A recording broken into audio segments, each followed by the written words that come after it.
کیا انسان کے نیک اعمال اس کی اولاد کی حفاظت بھی کرتے ہیں؟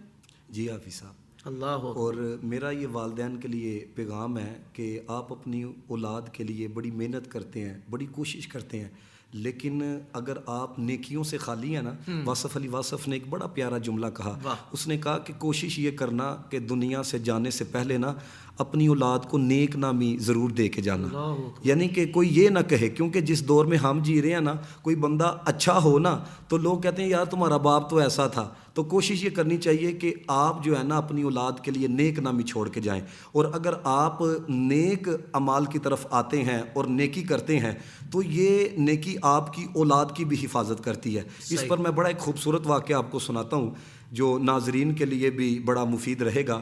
ایک بزرگ ہوئے ہیں حضرت یحییٰ بن اسماعیل رحمۃ اللہ تعالیٰ علیہ. وہ کہتے ہیں کہ میری بہن تھی تو ان کا ذہنی توازن ٹھیک نہیں تھا، تو وہ گھر کے بالا خانے پر ہی رہتی تھی، نیچے نہیں اترتی ہیں. کہ وہ کہتے ہیں کہ ایک رات ایسی آئی، دروازے پہ دستک ہوئی تو میں نے پوچھا کون، تو بہن کی آواز تھی. تو کہتے ہیں میں نے دروازہ کھولا تو میں نے کہا کہ 10 سال کے عرصے میں کبھی یہ حالت نہیں ہوئی، لیکن آج آپ اس وقت میرے پاس آئی ہیں تو یہ کیا ہوا، یعنی کہ یہ تبدیلی اتنی جلدی کس طرح آئی. تو وہ کہنے لگی کہ میں نے رات کو نا خواب دیکھا سوتے وقت نا، تو کہنے والے نے مجھے یہ کہا کہ تمہارے جو دادا تھے نا ان کی نیکی کی وجہ سے اللہ تعالیٰ نے تمہارے والد کی حفاظت فرمائی ہے، اور تمہارے والد کی نیکی کی وجہ سے اللہ تعالیٰ نے آج تمہاری حفاظت فرمائی ہے. تو وہ پوچھنے لگے کہ یحییٰ بن اسماعیل، وہ کہنے لگے کہ میں نے بہن سے پوچھا کہ آپ نے پوچھا نہیں کہ وہ نیکی کون سی تھی جس کی وجہ سے تمہاری حفاظت ہوئی ہے. آپ سنیں گے تو آپ کو بھی بڑا لطف آئے گا.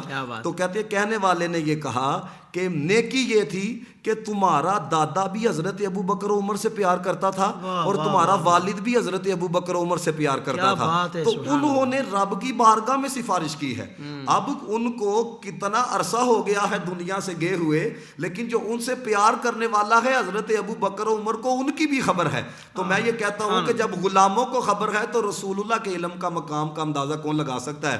تو وہ کہتی ہیں کہ جب خواب میں آنے والے نے کہا کہ اگر آپ کہتی ہیں تو آپ کو یعنی کہ ذہنی طور پہ ٹھیک کر دیا جاتا ہے، اور اگر آپ صبر کریں تو آپ کے لیے جنت ہے. تو وہ کہتی ہیں کہ یعنی کہ انداز دیکھیے کیسا نرالا ہے، رب کی رحمت پہ یقین دیکھیے کیسا ہے. وہ کہنے لگی کہ میرا رب جو ہے نا وہ جنت بھی دینے پر قادر ہے اور وہ شفا بھی دینے پر قادر ہے. یعنی یہ نہیں کہا کہ مجھے صرف جنت ہی چاہیے، یعنی کہ حسن ظن دیکھیے رب کے بارے میں کتنا اچھا قائم کیا. کیونکہ نبی پاک نے فرمایا کہ بندہ اپنے رب کے متعلق جیسا گمان رکھتا ہے نا، اللہ تعالیٰ اپنے بندے کے ساتھ ویسا ہی معاملہ فرماتا ہے. تو پھر کہنے والے نے کہا کہ شیخین کی محبت کی وجہ سے اللہ تعالیٰ نے تمہیں جنت بھی عطا فرما دی ہے اور اللہ تعالیٰ نے تمہیں شفا بھی نصیب فرما دی ہے. تو آپ یہ دیکھیں کہ جو نیکی ہے وہ کی ہے دادے نے اور کام آ رہی ہے والد کے، نیکی کی ہے والد نے، کام آ رہی ہے بیٹی کے. تو اسی طرح ایک بہت بڑے بزرگ ہوئے ہیں حضرت سعید بن مسیب رحمۃ اللہ تعالیٰ علیہ. وہ ایک دن اپنے بیٹے کو کہنے لگے، کہتے ہیں کہ میں نا سجدوں کی کثرت اس لیے کرتا ہوں کہ ان نیکیوں کی وجہ سے اللہ تعالیٰ تمہاری حفاظت فرمائے. یعنی کہ میں کہتا ہوں کہ جو آؤٹ آف کنٹری رہتے ہیں اور ان کا ساری زندگی کا جو کوشش اور محنت اور جو ان کی قربانیاں ہوتی ہیں وہ کس لیے؟ اولاد کے فیوچر کے لیے ہے. تو میں کہتا ہوں اتنی قربانیاں جہاں پر آپ دے رہے ہیں، اگر آپ اپنی زندگی کے اندر نیک اعمال کو شامل کر لیں گے نا تو اس عمل کی وجہ سے بھی آپ کی اولاد کی حفاظت ہوگی. واہ واہ واہ واہ، سبحان اللہ سبحان اللہ سبحان اللہ، کیا بات ہے. جب ہم نے دیکھا ہے کہ ایک بندہ تھا کہ جو بہت برائیوں کی طرف مائل رہتا تھا، پھر وقت آیا شادی ہو گئی، شادی کے بعد اللہ نے بچے بھی دے دیے.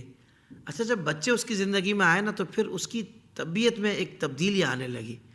پھر اس کو یہ شعور مل گیا کہ واقعی اگر میں یہی اعمال کرتا رہا تو پھر میرے بچے کیا اثر لیں گے. تو بعض اوقات بچوں کے آنے سے بھی زندگی میں ایک والد کی لائف چینج ہو جاتی ہے اور مثبت تبدیلی آ جاتی ہے اور وہ برائیوں سے بچ جاتا ہے اور اچھائیوں کی طرف آ جاتا ہے. ایک تو یہ صورتحال ہے، اور ایک صورتحال یہ ہے کہ ایک شخص صرف نیک اعمال اس لیے بھی اختیار کرتا ہے کہ رب و رسول کو راضی تو کرنا ہی ہے، اصل تو مقصد یہی ہے، مگر اس کے بعد وہ یہ چاہتا ہے کہ یار میرے بچے بھی نیک بنے، میرے بچے بھی میرے لیے صدقہ جاریہ بنے. تو میں کہتا ہوں کہ بچوں کی تربیت کا سب سے بہترین طریقہ یہ ہے کہ پریکٹیکل آپ اس کو بتائیں. آپ اس کو زبان سے بتائیں گے نا بیٹا یہ اچھی بات ہے وہ الگ چیز, آپ اچھا کر کے دکھائیں گے نا تو آپ کے بچے بہت جلدی آپ کی باتوں کو ایڈاپٹ کریں گے. تو آج والدین کے لیے جس طرح عقیل حافظ صاحب نے بہت خوبصورت پیغام دیا, انہی کی بات سے فیض لیتے ہوئے میں نے کہا کہ میں اپنی بات بھی رکھ دوں کہ آج والدین کے لیے سب سے بہترین امر یہی ہے, اگر بچوں کی اچھی تربیت کرنا چاہتے ہیں تو خود اچھے بن جائیں. ان کے سامنے اسکرین پر بیٹھ کر کوئی بری چیز نہ دیکھیں, موبائل کو غلط استعمال نہ کریں, بے جا استعمال نہ کریں, غیر ضروری استعمال نہ کریں. پھر آپ توقع کیجئے, اور ہاں آپ کے ہاتھ میں قرآن پاک ہوگا, آپ اللہ کے کلام کی تلاوت کرتے رہیں گے تو آپ کے بچے دیکھیں گے 2 4 5 دن دیکھیں گے تو پھر خود بھی قرآن پاک اٹھا کر اللہ کے کلام کی تلاوت کریں گے. یہ چیزیں ایسی ہیں کہ جو واقعی پریکٹیکل اگر آپ ہو جائیں گے انشاءاللہ تو آپ کے بچے بھی اس کو اڈاپٹ کریں گے. زندگی کے تمام شعبوں میں دینی رہنمائی حاصل کرنے اور آخرت کو بہتر کرنے کے لیے ہمارے YouTube channel Islamic digital studio کو سبسکرائب کر لیں اور بیل آئیکن بھی پریس کر لیں. قرآن سے بھی ملاتا ہے ہمارا